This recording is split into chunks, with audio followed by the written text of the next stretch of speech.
Yun, what's up mga isda? Welcome back to my YouTube channel naman Isda TV mga isda. Yun, panoorin nyo yung part 2 ng Ayungin Shoal na grabing warning ng CCG ng barko na China. Grabing warning na, busina-busina ng mga isda. Pakinggan yung grabing busina nila lagi kasi hindi nga nila papasokin yung mga bangka doon sa Ayungin. Kaya panoorin nyo na lang. Let's go!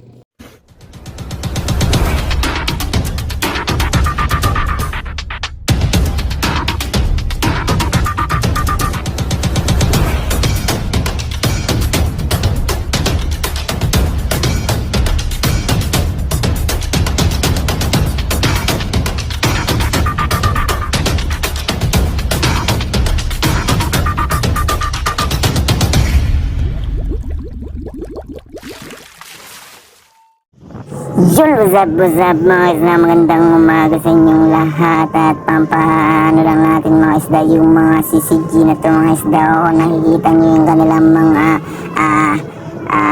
lifeboat ba yan? Yan yung mga speedboat. Yan, mas grabe kalalaki ng speedboat na CCG mga isda. Talaga malaki talaga, binabagay talaga sa kanilang bansa. Tingnan nyo naman mga isda, papunta maganda pa ang panahon dyan nang gusto lang pumasok doon sa CCG at yun napansin nyo sa gilid, yun yung kanilang mga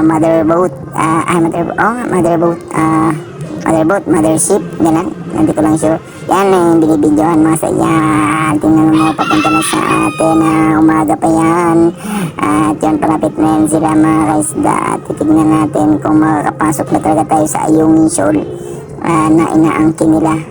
At hindi na malaman kung kanino ba talaga yan, pero sa atin talaga yan. Ano daw?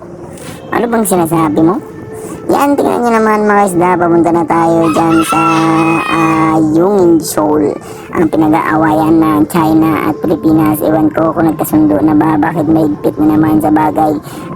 Sinasabi nga parang moody lang yung China, minsan nangaharang, minsan hindi, minsan mabait, minsan matapang. Hindi naman sa matapang, parang minsan talaga siguro sa utos ng gobyerno nila. Nakadepende lang rin talaga kung siyempre susunod ng naman sila sa kung anong utos ng kinakataas nila o natataas sa kanila. Tama ba ako sa pinagsasabi ko?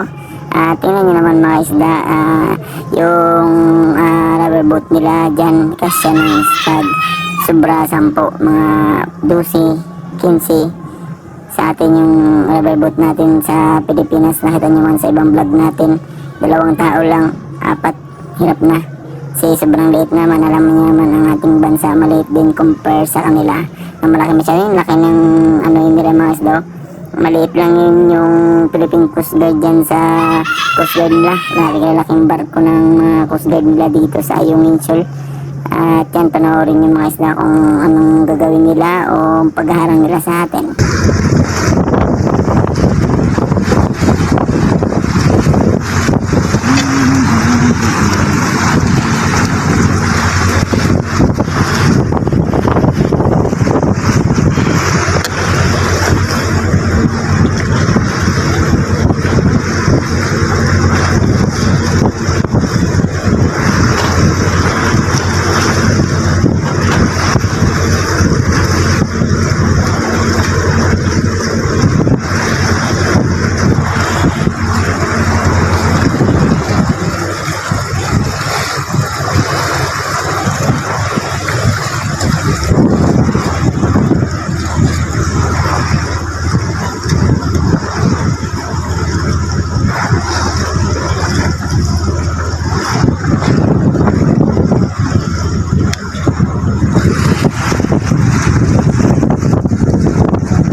Yan, pahapon na yan mga isda at papasok na tayo dyan kasi nangawil pa tayo ng umaga at yan, papasok na tayo. Yan, at patuloy silang sumusunod dahil alam niyo naman masama ang panahon. At papasok tayo para magtago sa Ayungin Shoal at yan, panoorin nyo yung pagbusina ng nila mga isda, yung kaiba parang pampulis din talaga na busina.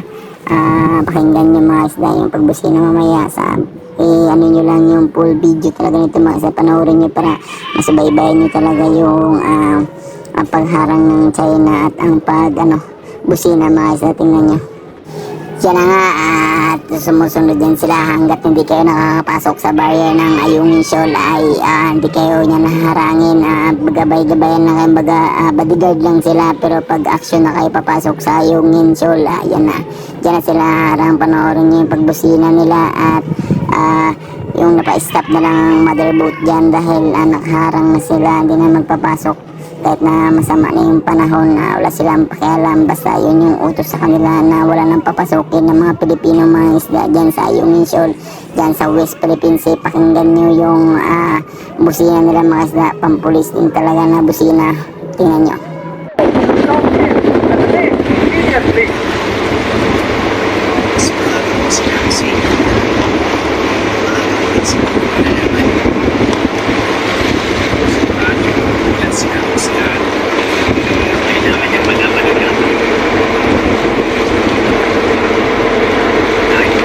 Yan na, inaantay lang natin yan dyan mga isda, yung strategy natin dyan kung makakapasok ba talaga. Yung lalayuan mo muna siya bago diretso pasok, pero matindi rin talaga magbantay yung kumbaga sa basketball pa, grabe, hindi ka rin talaga papasukin. Ayan o, yan, nakabantay na yun sila kasi dyan yung papasok sa Ayungin. At iikutan natin dyan, tapos lalayuan natin siya, doon tayo papasok sa kabila. Pero talagang umiikot talaga sila at alam nilang ikot na kayo at pupunta na rin siya sa rumbo nyo o yung nyo, dadaanan nyo. Doon na siya mag-aantay. Magaling din talaga yung mga tao na yan mga isda. Alam din talaga nila yung mga pasensya na kasi nagbibideo ng aking tropa. Medyo na natatakot na yun siya dyan. Baka kasi iniisip nila na mabaril o ganyan ang laging iniisip nila. Siyempre naman na hindi natin rin na kung ayun yung isip nila kasi tayo sa video talagang ganyan lang, pero yung sa personal yan na mga isda, didikit na sila dyan sa part na yan. Panoorin yung busina na pampulis ng mga CCG. 立即调整航向，向东南驶离。立即调整航向，向东南驶离。菲律宾边境后，后面有货，上不定，准备1点。后面有货，上不定，准备1点。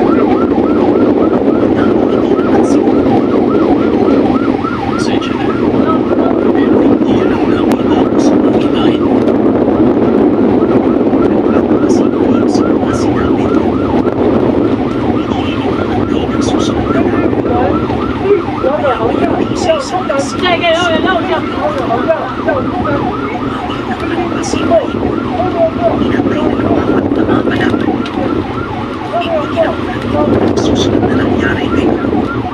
Mas lalo pa talaga silang dumikit dyan mga isda na nagtatangkang ng water cannon. Tingnan nyo naman lahat na aking kaibigan dyan ay nasa loob. Yan, tingnan nyo naman sobrang talaga niya ng mga CCG na yan. Fly over Roger.